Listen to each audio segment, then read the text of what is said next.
So today I'm joined here by Nitish, a friend from college. So just like me, he completed his bachelor's from NIT Trichy and his field of study is mechanical engineering. So I remember telling you like in one of my previous videos that I was a member of Robotics and Machine Intelligence or RMI, the official robotics and AI club of NIT Trichy. Well, Nitish is the president of that club. So I've known Nitish since the first year in college. Like we both got inducted into RMI together, and throughout the college, he has been super motivated, managing his academics along with his overall profile really well. So and yeah, it is evident from the fact that Nitish got an admit to pursue MS in mechanical engineering at Stanford University. Yes, you heard me right. It's Stanford University. So, hey Nitish, thank you very much for taking I out your leisure weekend time to join this podcast.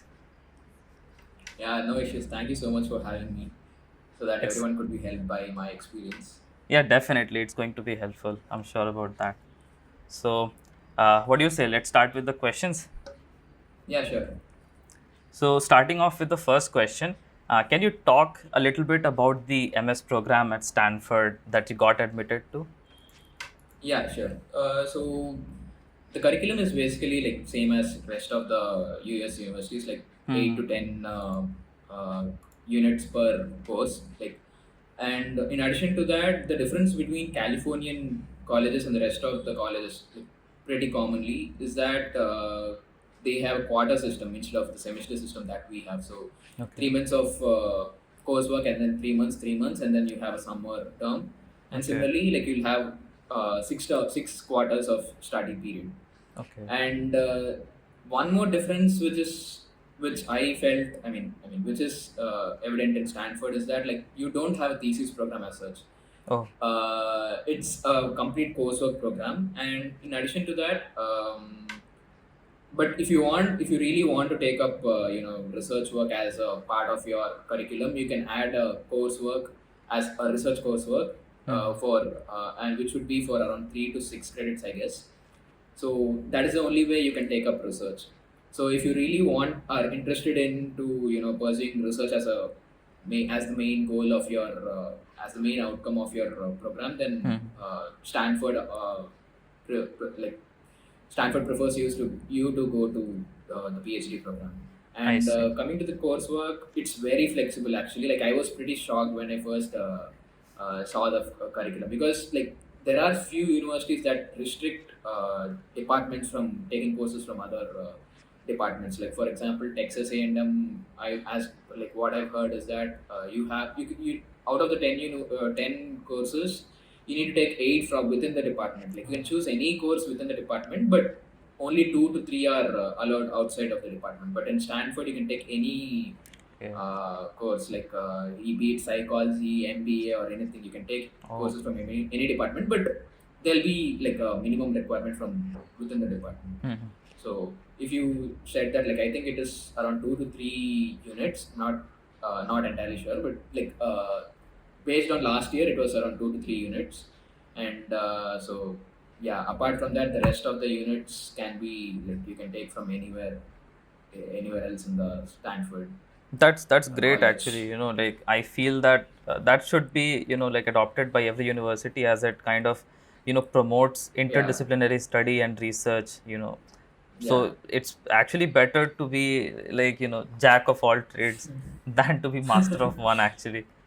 One more advantage I felt is that, like, yeah, more than your degree, your courses matter more, like because the nature of jobs in US is also like that, right?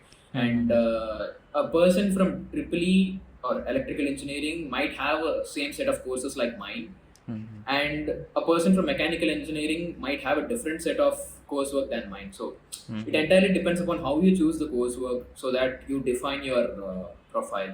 Yeah, yeah, So in true. that way, I felt it very advantageous. Mm-hmm. Yeah, so they're not basically like coming there for your degree. They will definitely look at your coursework, like what you have taken Yeah, as your electives and all. Yeah, that's nice. yeah, So you talked about like being it quarterly. So like as far as I understood, it's like you have like four sets of semesters, right? Or yeah, terms, what yeah. you call. So three Four months sets each, of right? yeah, Yeah, cool, yeah. cool. In Canada, we And have summer like would three be a of them, vacation. 4 months each. Oh, okay, yeah, Yeah, yeah, it's that's just pretty common. Like even outside California, that's the case. Like right, okay. like you have 4 months, 4 months, and Hmm. then 4 to 5 months, 4 to 5 months, and then you have summer term. Yeah.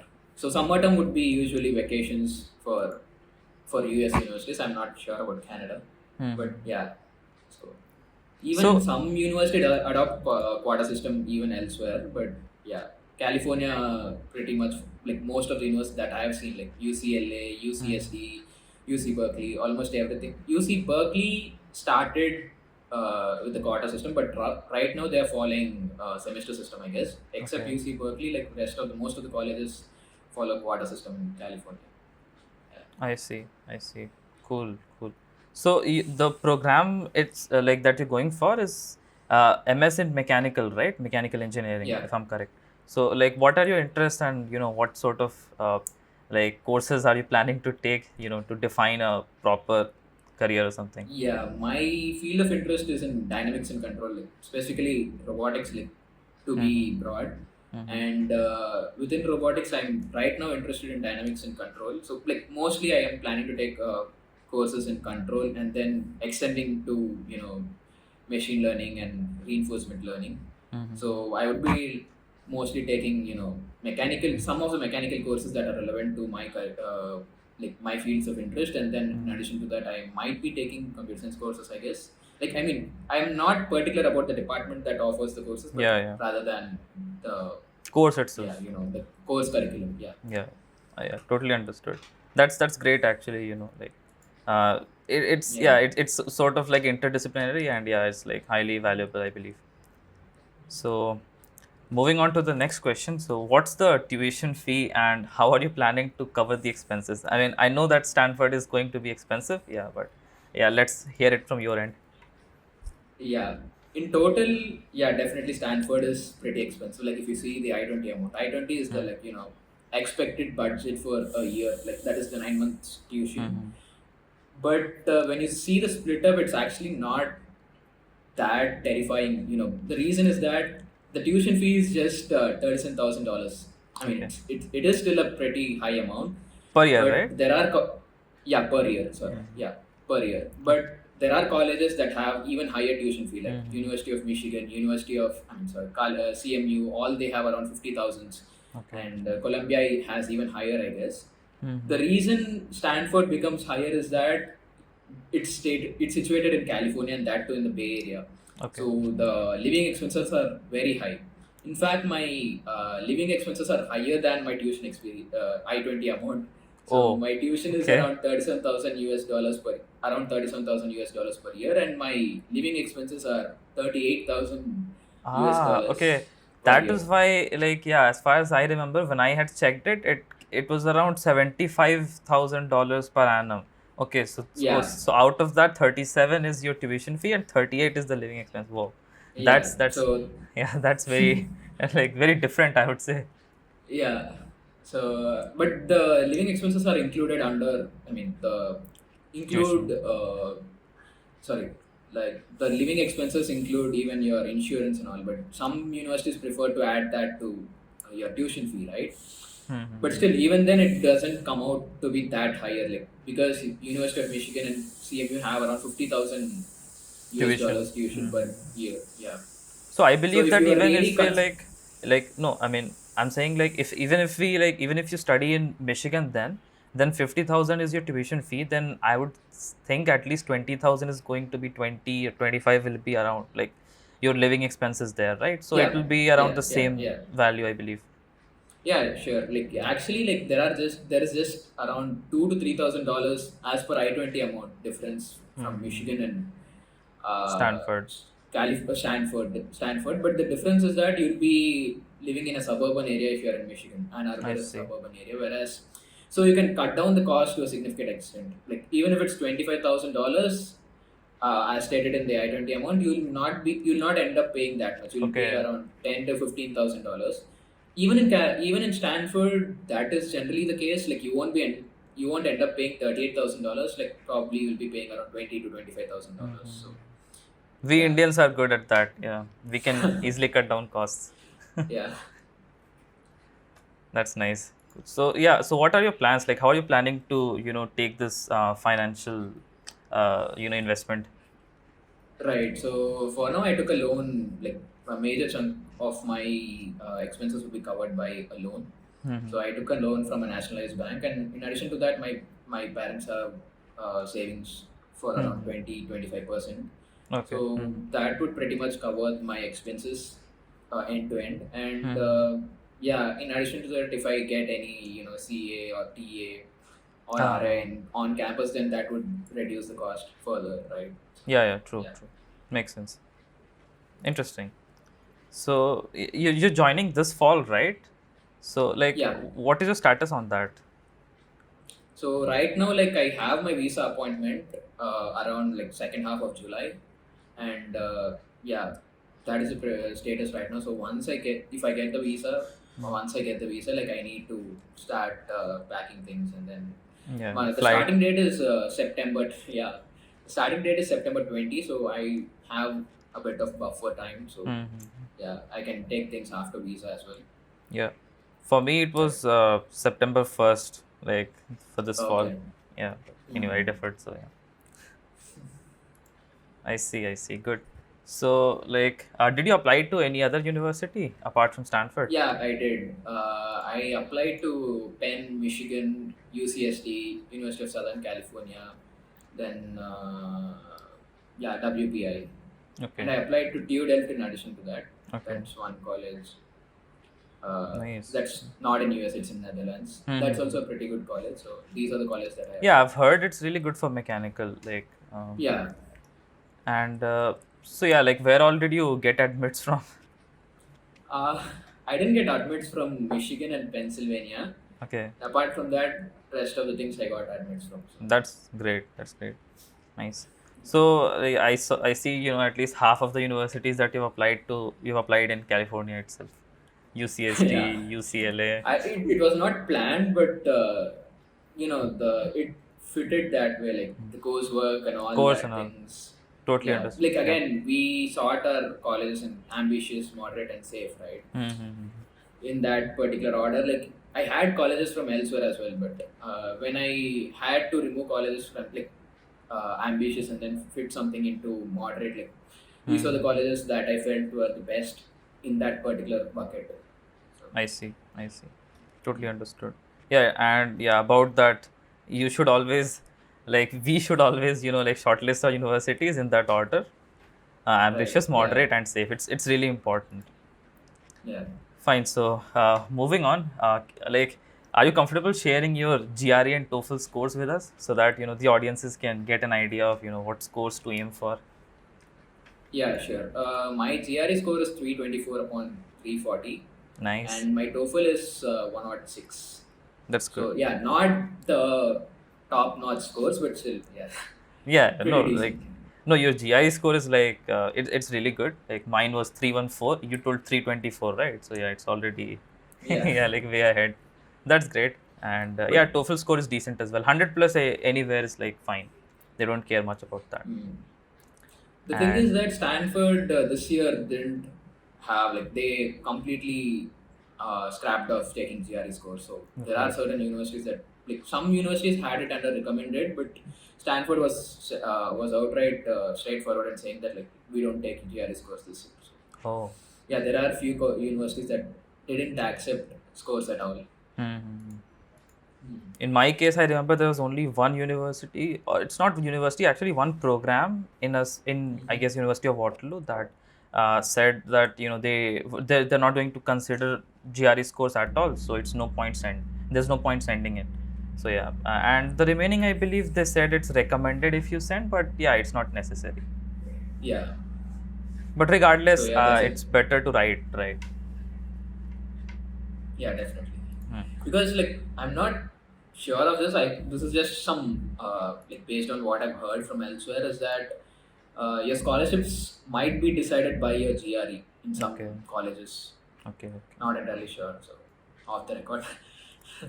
makes sense.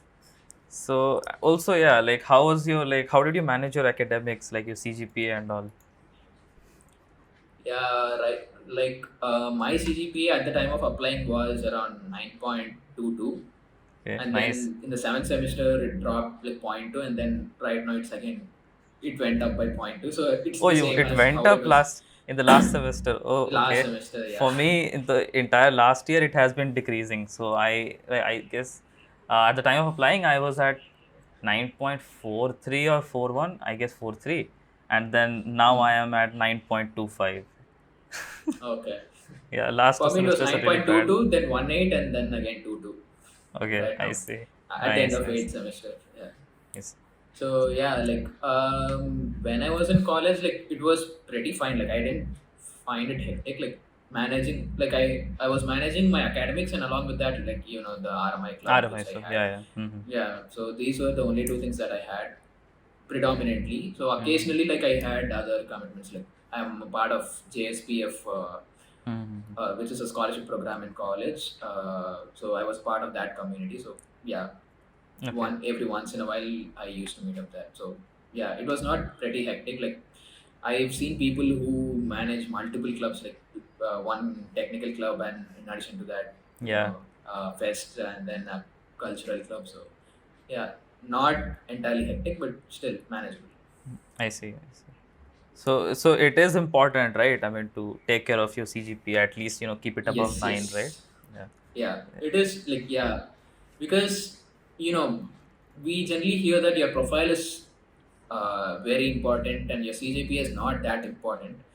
It is true to an extent that, like, there's a trade off. Like, yes, if you're in a certain bandwidth of CGPA, then within that bandwidth, your CGPA doesn't matter. Let's say 9 to 9.5, it might not matter that much. Like Hmm. whether you're 9.1 or 9.4, it doesn't matter much. Then profile comes into play. But when it's like, a huge difference like 9.1 and 9.9, or 9.4 and 8.5 or Yeah. something like that, then it does matter. It does significantly matter. And coming to, like the top 100 colleges in US, they do take academics seriously, like in addition to your profile. I Yeah. see. I see. Makes sense. Actually, as far as what I know, even like in Canada also, they take CGPA into consideration a lot, and at least for U of T, I can kind of say that.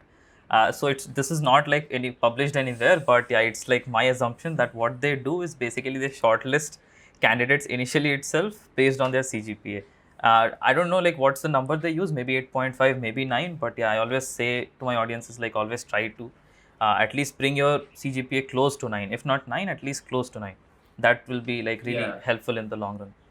So yeah, like they receive a lot of applications. Like most of the Hmm. colleges, like around 3,000, 4,000, 5,000 applications per application cycle.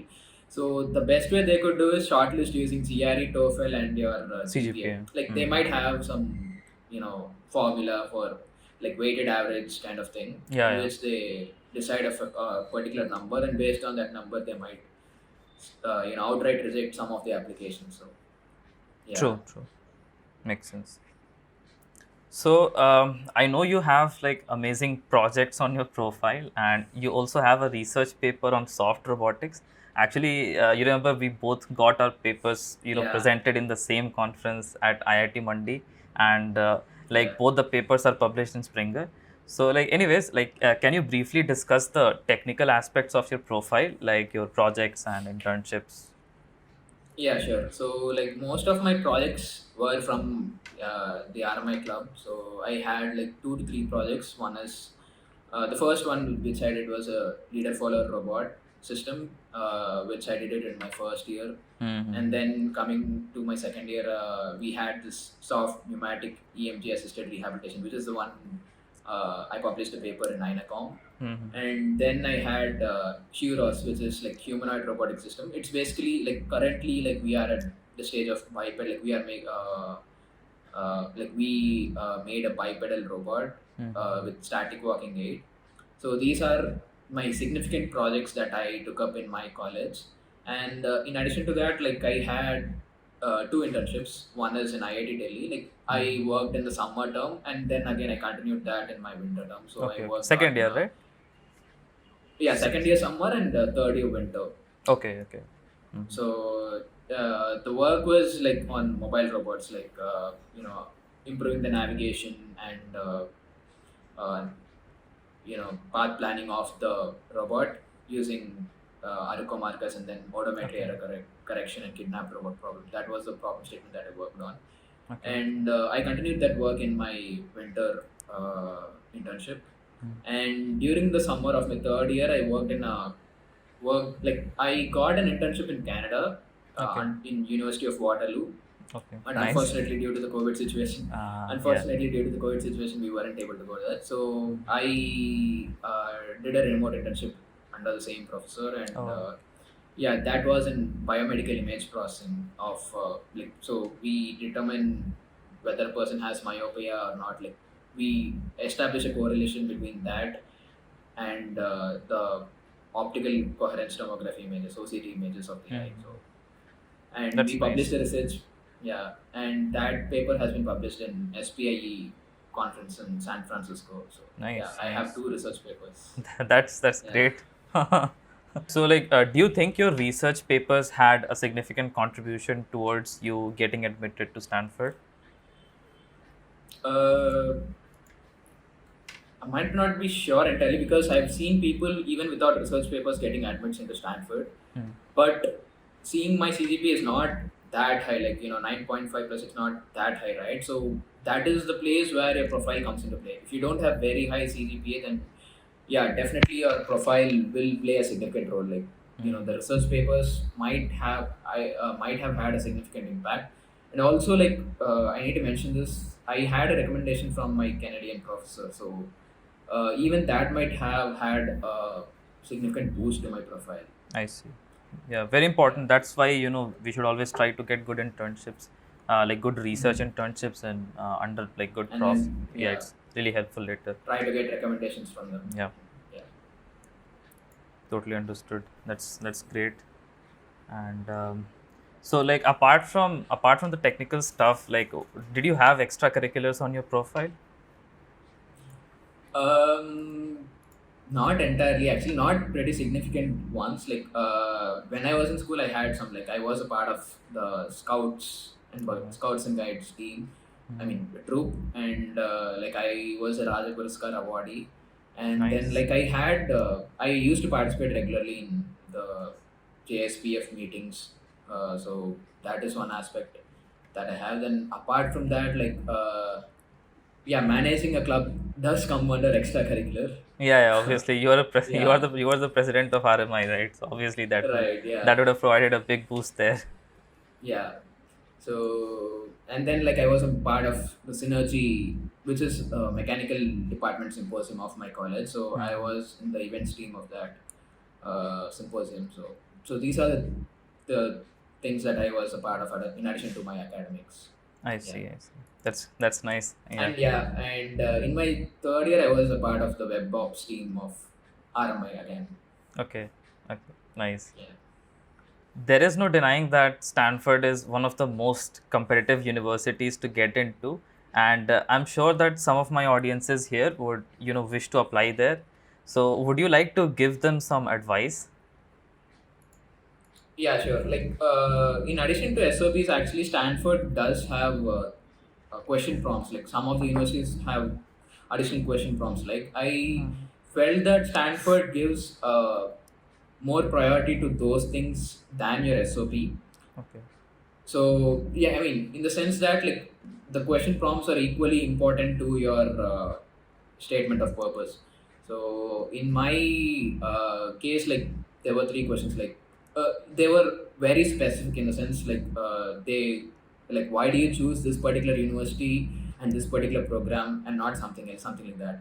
Okay. So the crux of the the question, one of the question was that, and then the second question was like tell one of your failures in the past and then how did you handle the situation. Okay. So these are the kind of questions, like two to three prompts, and then you have a diversity statement, optional, which is optional, but still I would recommend you to Yeah, write yeah, it out because obviously. that does give you an edge. Yeah, Yeah, yeah, yeah. Never leave anything optional in yeah, these yeah, scenarios. yeah. So yeah, you need to give equal or sometimes even more importance to these questions because they trend they tend to, like, colleges tend to, evaluate your profile and your overall personality based on these questions, and then your academic motivation and all is judged by your SOP. I see. So yeah, so these things are pretty equally important to your SOPs, Mhm. because I've seen people who is like, generally if something is optional, people tend to neglect that, right? So don't do that for applications anywhere. Yeah. And Yes.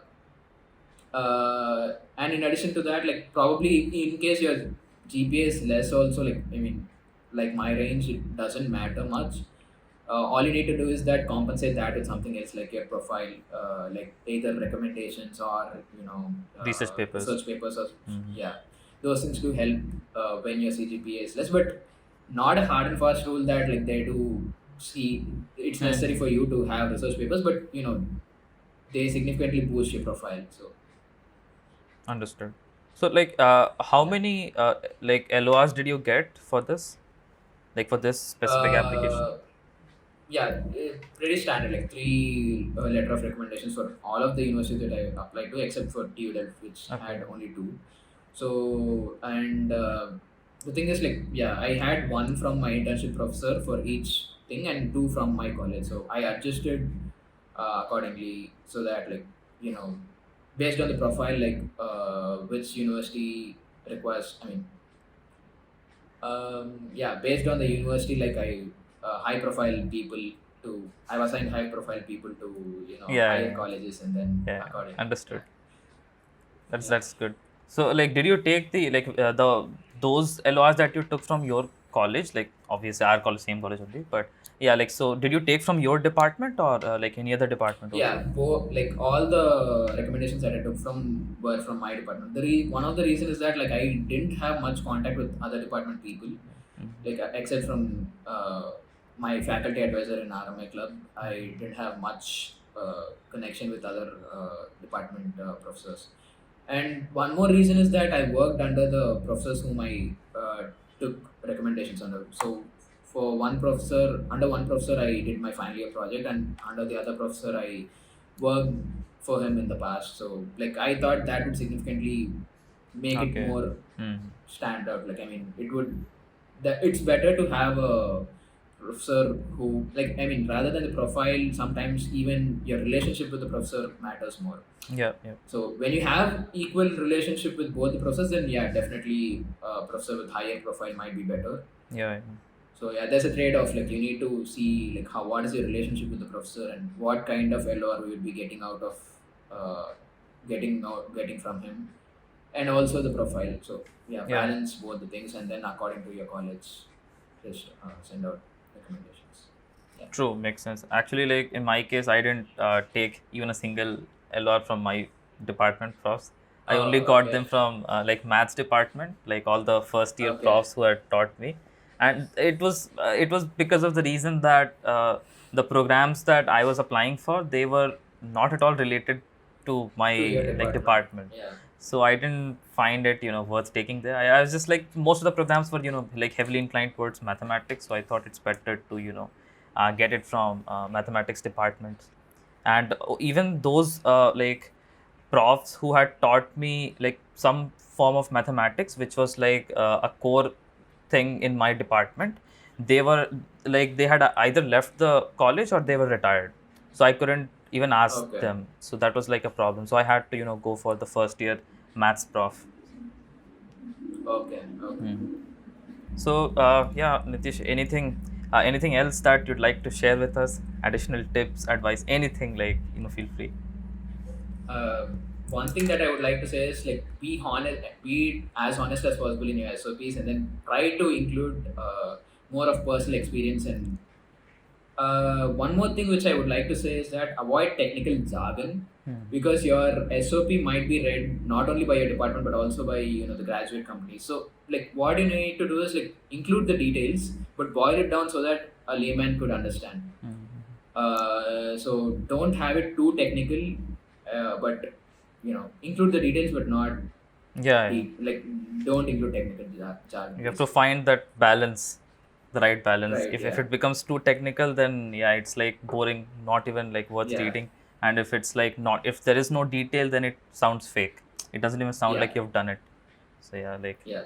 so like yeah, like if you guys have any more questions, you can like feel free to like comment them down below. And so Nitish, like thank you very much for being here with us. Like I found this session really informative, and I hope the Thank you. viewers Thank you feel the so much. same way. So that's it for today. Like thank you very much for watching, and I'll see you guys later.